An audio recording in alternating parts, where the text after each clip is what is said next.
Chapter 1. The Boy Who Lived. All right, so picture this. You got Mr. and Mrs. Dursley living at number 4 Privet Drive. These two were like super proud of being totally normal. Like, we're perfectly normal, thank you very much, kind of normal. They were the last people you'd ever expect to be caught up in anything weird or spooky, because they were just not about that nonsense, straight up. Mr. Dursley was the big boss at this company called Grunnings, which made drills. He was this huge, beefy dude with like no neck, but a seriously massive mustache.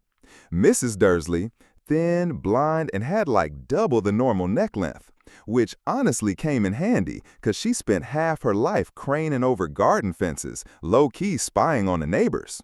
They had this little kid, Dudley, and in their eyes, he was the GOAT, greatest of all time, no cap. The Dursleys had everything they wanted, but they also had this deep, dark secret. And their biggest fear? Someone finding out about it. They seriously couldn't handle it if anyone knew about the Potters. Mr. Potter was Mrs. Dursley's sister, but they hadn't seen each other in years. In fact, Mrs. Dursley straight up pretended she didn't even have a sister, because her sis and her no-good husband were like the total opposite of Dursley-ish. The Dursleys would legit shudder thinking about what the neighbors would say if the Potters ever rolled up on their street.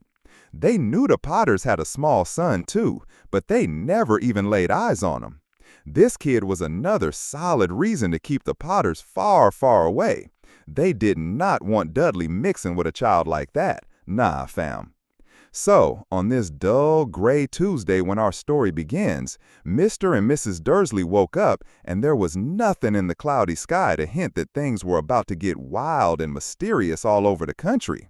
Mr. Dursley was humming while he picked out his most boring tie for work, and Mrs. Dursley was happily spilling the tea, gossiping, while wrestling a screaming Dudley into his high chair. Classic. None of them even noticed this big, tawny owl just chilling, fluttering past the window. At 8:30 a.m., Mr. Dursley grabbed his briefcase, gave Mrs. Dursley a quick peck on the cheek, and tried to kiss Dudley goodbye, but totally missed, because Dudley was having a full-blown tantrum, throwing his cereal at the walls. "Little tyke," Mr. Dursley chuckled as he bounced. He hopped in his car and backed out of number 4's driveway. It was right on the corner of the street that he spotted the first sign of something super peculiar. A cat, like reading a map. For a hot second, Mr. Dursley didn't even process what he saw. Then he snapped his head back to look again. There was a tabby cat just chilling on the corner of Privet Drive, but no map in sight. What was he even thinking? Must have been a trick of the light. Mr. Dursley blinked and stared at the cat. It stared back. As Mr. Dursley drove around the corner and up the road, he kept an eye on the cat in his mirror. It was now reading a sign that said Privet Drive. Nah, just looking at the sign. Cats can't read maps or signs, duh. Mr. Dursley gave himself a little shake and just put the cat out of his mind. As he drove towards town, he was only thinking about a big drill order he was hoping to snag that day. But on the edge of town, those drills got yeeted out of his mind by something else. As he sat in the usual morning traffic jam, he couldn't help but notice there were a ton of strangely dressed people around. People in cloaks. Mr. Dursley could not stand people who wore weird clothes, like the get-ups young people wore. He figured this was just some dumb new fashion trend. He drummed his fingers on the steering wheel, and his eyes landed on a huddle of these weirdos standing super close by. They were whispering excitedly. Mr. Dursley was straight up enraged to see that a couple of them weren't young at all. Like, that dude had to be older than him and rocking an emerald green cloak. The nerve. But then it hit Mr. Dursley that this was probably some silly stunt. These people were obviously collecting for something. Yeah, that had to be it. The traffic moved on, and a few minutes later, Mr. Dursley pulled into the Grunnings parking lot, his mind back on drills. Mr. Dursley always had his back to the window in his office on the 9th floor. If he hadn't, he probably would have had a harder time focusing on drills that morning. He didn't see the owl swooping past in broad daylight, though people down on the street did. They were pointing and staring open-mouthed as owl after owl zipped overhead. Most of them had never seen an owl, even at night. Mr. Dursley, though, had a perfectly normal owl-free morning. He yelled at 5 different people. He made a bunch of important phone calls and shouted a bit more. He was in a super good mood until lunchtime, when he decided to stretch his legs and walk across the road to grab a bun from the bakery. He'd totally forgotten about the cloaked people until he passed a group of them next to the bakery. He eyed them angrily as he walked by. He didn't know why, but they made him feel uneasy. This crew was whispering excitedly too, and he couldn't see a single collecting tin. It was on his way back past them, clutching a huge donut in a bag, that he caught a few words of what they were saying. The Potters, that's right, that's what I heard. Yeah, their son, Harry. Mr. Dursley froze. Fear just flooded him. He looked back at the whisperers like he wanted to say something, but then thought better of it. He dashed back across the road, hurried up to his office, snapped at his secretary not to bother him, grabbed his phone, and was almost done dialing his home number when he changed his mind. He put the phone back down and stroked his mustache, thinking, nah, he was being dumb. Potter wasn't that weird of a name. He was sure there were tons of people named Potter who had a son named Harry. Come to think of it, he wasn't even sure his nephew was called Harry. He'd never even seen the kid. It might have been Harvey or Harold. No point in stressing out Mrs. Dursley. She always got so upset at any mention of her sister. He didn't blame her if he'd had a sister like that. But still, those people in cloaks. He found it way harder to focus on drills that afternoon, and when he left the building at 5 o'clock, he was still so worried that he walked straight into someone right outside the door. Sorry, he grunted as the tiny old man stumbled and almost fell. It took a few seconds for Mr. Dursley to realize the man was wearing a violet cloak. He didn't seem upset at all about almost being knocked over. Nah, dude, his face actually split into a huge smile, and he said in this squeaky voice that made passers-by stare, "Don't be sorry, my dear sir, for nothing could upset me today. Rejoice, for you know who has gone at last. Even muggles like yourself should be celebrating this happy, happy day." And the old man just hugged Mr. Dursley around the middle and walked off. Mr. Dursley stood there, frozen. He'd just been hugged by a random stranger. He also thought he'd been called a muggle, whatever that was. He was rattled. He rushed to his car and headed home, hoping he was just imagining things, which he'd never hoped before, 'cause he was not a fan of imagination. As he pulled into the driveway of number 4, the first thing he saw, and it did not improve his mood, was that tabby cat he'd spotted that morning. It was now sitting on his garden wall. He was sure it was the same one. It had the same markings around its eyes. "Shoo!" Mr. Dursley yelled loudly. The cat didn't move. It just gave him a stern look. Was this normal cat behavior? Mr. Dursley wondered. Trying to get it together, he let himself into the house. He was still dead set on not mentioning anything to his wife. Mrs. Dursley had had a nice normal day. She told him over dinner all about Mrs. Next Door's drama with her daughter and how Dudley had learned a new word, won't. Mr. Dursley tried to act normal. When Dudley was finally put to bed, he went into the living room just in time to catch the last report on the evening news. And finally, bird watchers everywhere have reported that the nation's owls have been behaving very unusually today. Although owls normally hunt at night and are hardly ever seen in daylight, there have been hundreds of sightings of these birds flying in every direction since sunrise. Experts are unable to explain why the owls have suddenly changed their sleeping pattern. The newscaster allowed himself a grin. Most mysterious. And now, over to Jim McGuffin with the weather. Going to be any more showers of owls tonight, Jim? Well, Ted, said the weatherman, I don't know about that, but it's not only the owls that have been acting oddly today. Viewers as far apart as Kent, Yorkshire, and Dundee have been phoning in to tell me that instead of the rain I promised yesterday, they've had a downpour of shooting stars. Perhaps people have been celebrating bonfire night early. It's not until next week, folks. But I can promise a wet night tonight. Mr. Dursley sat frozen in his armchair. Shooting stars all over Britain. Owls flying in broad daylight. Mysterious people in cloaks everywhere. And a whisper about the Potters. Mrs. Dursley came into the living room carrying 2 cups of tea. It was no good. He'd have to say something to her. He cleared his throat nervously. Petunia, dear, you haven't heard from your sister lately, have you?" Just as he expected, Mrs. Dursley looked shocked and mad. After all, they usually pretended she didn't have a sister. "No," she snapped. "Why?" "Funny stuff on the news," Mr. Dursley mumbled. "Owls, shooting stars, and there were a lot of funny-looking people in town today." "So?" snapped Mrs. Dursley. "Well, I just thought maybe it was something to do with, her crowd." Mrs. Dursley sipped her tea through pursed lips. Mr. Dursley wondered if he dared tell her he'd heard the name Potter. He decided he didn't dare. Instead, he said as casually as he could, "Their son, he'd be about Dudley's age now, wouldn't he?" "I suppose so," said Mrs. Dursley stiffly. "What's his name again? Howard, isn't it?" "Harry. Nasty. Common name, if you ask me." "Oh, yes," said Mr. Dursley, his heart sinking horribly. "Yes, I quite agree." He didn't say another word on the subject as they went upstairs to bed. While Mrs. Dursley was in the bathroom, Mr. Dursley crept to the bedroom window and peered down into the front garden.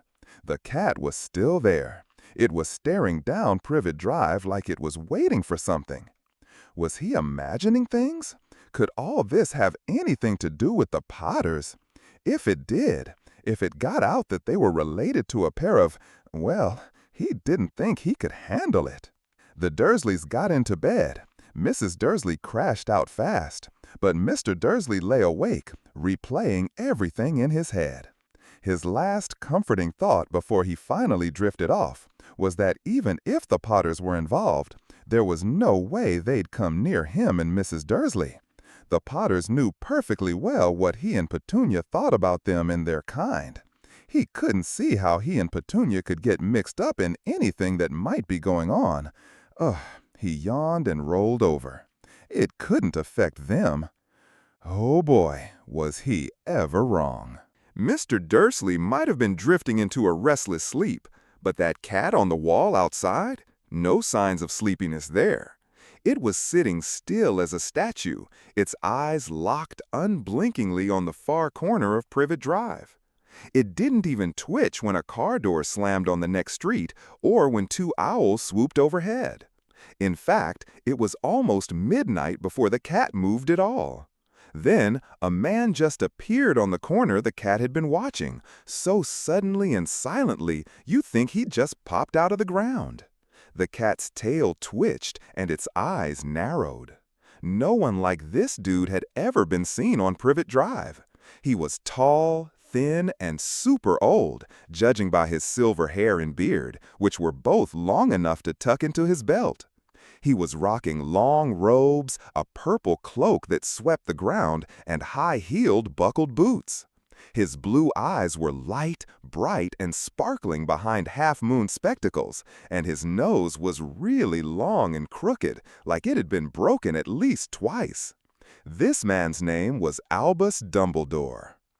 Albus Dumbledore didn't seem to realize he'd just arrived on a street where literally everything about him, from his name to his boots, was unwelcome. He was busy rummaging around in his cloak, looking for something. But he did seem to realize he was being watched, 'cause he suddenly looked up at the cat, which was still staring at him from the other end of the street. For some reason, seeing the cat seemed to amuse him. He chuckled and muttered, "I should have known." He found what he was looking for in his inside pocket. It looked like a silver cigarette lighter. He flicked it open, held it up in the air, and clicked it. The nearest street lamp just went poof and went out. He clicked it again, the next lamp flickered into darkness. 12 times he clicked the put-outer until the only lights left on the whole street were 2 tiny pinpricks in the distance, which were the eyes of the cat watching him. If anyone looked out of their window now, even beady-eyed Mrs. Dursley, they wouldn't be able to see squat happening down on the pavement. Dumbledore slipped the put-outer back inside his cloak and headed down the street towards number 4, where he sat down on the wall next to the cat. He didn't look at it, but after a moment he spoke to it. "Fancy seeing you here, Professor McGonagall." He turned to smile at the tabby, but it was gone.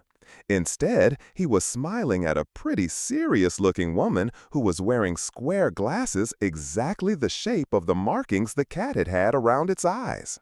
She, too, was wearing a cloak, an emerald one. Her black hair was pulled back into a tight bun. She looked distinctly ruffled. "How did you know it was me?" she asked. "My dear Professor, I've never seen a cat sit so stiffly." "You'd be stiff if you'd been sitting on a brick wall all day," Professor McGonagall retorted. "All day? When you could have been celebrating? I must have passed a dozen feasts and parties on my way here." Professor McGonagall sniffed angrily. "Oh yes, everyone's celebrating all right," she said impatiently. "You'd think they'd be a bit more careful, but no, even the Muggles have noticed something's going on. It was on their news." She jerked her head back at the Dursleys' dark living room window. "I heard it. Flocks of owls, shooting stars. Well, they're not completely stupid. They were bound to notice something. Shooting stars down in Kent. I'll bet that was Daedalus Diggle. He never had much sense." "You can't blame them," Dumbledore said gently. "We've had precious little to celebrate for 11 years. "I know that," Professor McGonagall said irritably. "But that's no reason to lose our heads. People were being downright careless, out on the streets in broad daylight, not even dressed in Muggle clothes, swapping rumors." She threw a sharp, sideways glance at Dumbledore here, like she was hoping he'd spill some tea, but he didn't, so she kept going. "It would be a fine thing if, on the very day you-know-who seems to have disappeared at last, the Muggles found out about us all. I suppose he really has gone, Dumbledore." "It certainly seems so," said Dumbledore. "We have much to be thankful for. Would you care for a lemon drop?" What?" "A lemon drop. They're a kind of Muggle sweet I'm rather fond of." "No, thank you," said Professor McGonagall coldly, like she didn't think this was the moment for candy. "As I say, even if you-know-who has gone. My dear Professor, surely a sensible person like yourself can call him by his name. All this you-know-who nonsense, for 11 years I have been trying to persuade people to call him by his proper name, Voldemort." Professor McGonagall flinched, but Dumbledore, who was unsticking 2 lemon drops, seemed not to notice. "It all gets so confusing if we keep saying you-know-who. I have never seen any reason to be frightened of saying Voldemort's name." "I know you haven't," said Professor McGonagall, sounding half exasperated, half admiring. "But you're different. Everyone knows you're the only one you know, all right, Voldemort, was frightened of." "You flatter me," said Dumbledore calmly. "Voldemort had powers I will never have." Only because you're too, well, noble to use them. It's lucky it's dark. I haven't blushed so much since Madame Pomfrey told me she liked my new earmuffs."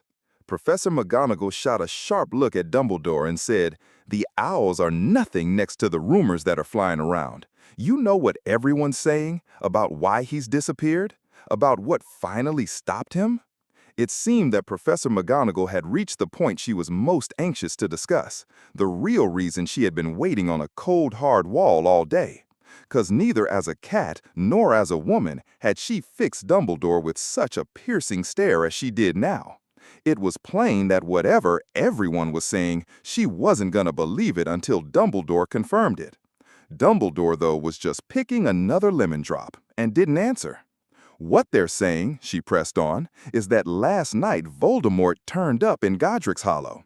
He went to find the Potters. The rumor is that Lily and James Potter that they're dead. Dumbledore bowed his head. Professor McGonagall gasped. Lily and James! I can't believe it. I didn't want to believe it. Oh, Albus! Dumbledore reached out and patted her on the shoulder. I know, he said heavily. Professor McGonagall's voice trembled as she went on. That's not all. They're saying he tried to kill the Potter's son, Harry, but he couldn't. He couldn't kill that little boy. No one knows why or how, but they're saying that when he couldn't kill Harry Potter, Voldemort's power somehow broke, and that's why he's gone. Dumbledore nodded glumly. It's true? Professor McGonagall stammered. After all he's done, all the people he's killed, he couldn't kill a little boy? It's just astounding, of all the things to stop him. But how in the name of heaven did Harry survive? We can only guess, said Dumbledore. We may never know. Professor McGonagall pulled out a lace handkerchief and dabbed at her eyes beneath her spectacles. Dumbledore gave a big sniff as he took a golden watch from his pocket and checked it out. It was a super weird watch. It had 12 hands but no numbers. Instead, little planets were moving around the edge. It must have made sense to Dumbledore, though, 'cause he put it back in his pocket and said, Hagrid's late. I suppose it was he who told you I'd be here, by the way. Yes, said Professor McGonagall. And I don't suppose you're going to tell me why you're here, of all places. I've come to bring Harry to his aunt and uncle. They're the only family he has left now. You can't mean the people who live here? Cried Professor McGonagall, jumping to her feet and pointing at number 4. Dumbledore, you can't. I've been watching them all day. You couldn't find 2 people who are less like us. And they've got this son. I saw him kicking his mother all the way up the street, screaming for sweets. Harry Potter come and live here? It's the best place for him, said Dumbledore firmly. His aunt and uncle will be able to explain everything to him when he's older. I've written them a letter. A letter? Repeated Professor McGonagall faintly, sitting back down on the wall. Really, Dumbledore, you think you can explain all this in a letter? These people will never understand him. He'll be famous, a legend. I wouldn't be surprised if today was known as Harry Potter Day in the future. There will be books written about Harry. Every child in our world will know his name. Exactly, said Dumbledore, looking very seriously over the top of his half-moon glasses. It would be enough to turn any boy's head. Famous before he can walk and talk? Famous for something he won't even remember. Can't you see how much better off he'll be growing up away from all that until he's ready to take it? Professor McGonagall opened her mouth, changed her mind, swallowed, and then said, Yes, you're right, of course. But how is the boy getting here, Dumbledore? She eyed his cloak suddenly like she thought he might be hiding Harry underneath it. Hagrid's bringing him. You think it wise to trust Hagrid with something as important as this? I would trust Hagrid with my life, said Dumbledore.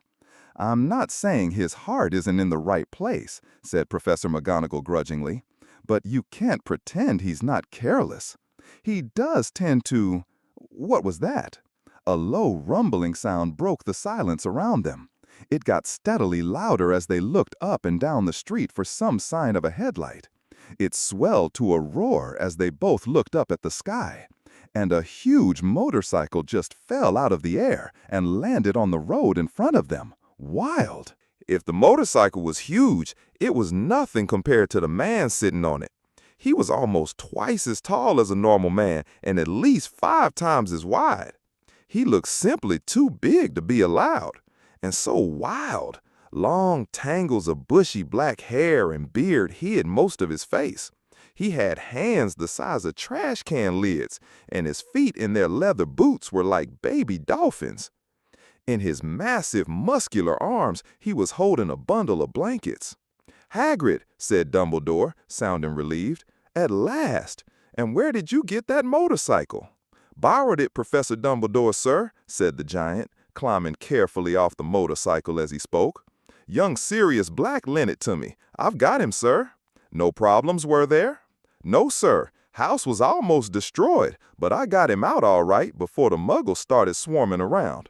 He fell asleep as we was flying over Bristol. Dumbledore and Professor McGonagall leaned forward over the bundle of blankets. Inside, just barely visible, was a baby boy, fast asleep. Under a tuft of jet black hair over his forehead, they could see a curiously shaped cut, like a bolt of lightning. "Is that where?" whispered Professor McGonagall. "Yes," said Dumbledore. "He'll have that scar forever." "Couldn't you do something about it, Dumbledore?" "Even if I could, I wouldn't. Scars can come in handy. I have one myself above my left knee that is a perfect map of the London Underground." "Well, give him here, Hagrid. We'd better get this over with." Dumbledore took Harry in his arms and turned towards the Dursleys' house. Could I say goodbye to him, sir?" asked Hagrid. He bent his great shaggy head over Harry and gave him what must have been a very scratchy, whiskery kiss. Then suddenly, Hagrid let out a howl like a wounded dog. "Shh!" Professor McGonagall hissed. "You'll wake the muggles." "Sorry," sobbed Hagrid, pulling out a huge spotted handkerchief and burying his face in it. "But I can't stand it. Lily and James dead, and poor little Harry off to live with muggles." "Yes, it's all very sad, but get a grip on yourself, Hagrid, or we'll be busted," Professor McGonagall whispered, gently patting Hagrid on the arm as Dumbledore stepped over the low garden wall and walked to the front door. He laid Harry gently on the doorstep, took a letter out of his cloak, tucked it inside Harry's blankets, and then came back to the other two. For a full minute, the three of them stood and looked at the little bundle. Hagrid's shoulders shook. Professor McGonagall blinked furiously, and the twinkling light that usually shone from Dumbledore's eyes seemed to have gone out. "Well," said Dumbledore finally, "that's that. We've no business staying here. We may as well go and join the celebrations." "Yeah," said Hagrid in a very muffled voice. "I'd best get this bike away. Good night, Professor McGonagall. Professor Dumbledore, sir." Wiping his streaming eyes on his jacket sleeve, Hagrid swung himself onto the motorcycle and kicked the engine into life. With a roar, it rose into the air and zoomed off into the night. "I shall see you soon, I expect, Professor McGonagall," said Dumbledore, nodding to her. Professor McGonagall blew her nose in reply. Dumbledore turned and walked back down the street. On the corner, he stopped and took out the silver put-outer. He clicked it once, and 12 balls of light sped back to their street lamps so that Privet Drive suddenly glowed orange, and he could make out a tabby cat slinking around the corner at the other end of the street. He could just see the bundle of blankets on the step of number 4. "Good luck, Harry," he murmured. He turned on his heel, and with a swish of his cloak, he was gone. A breeze ruffled the neat hedges of Privet Drive, which lay silent and tidy under the inky sky, the very last place you'd expect astonishing things to happen. Harry Potter rolled over inside his blankets without waking up.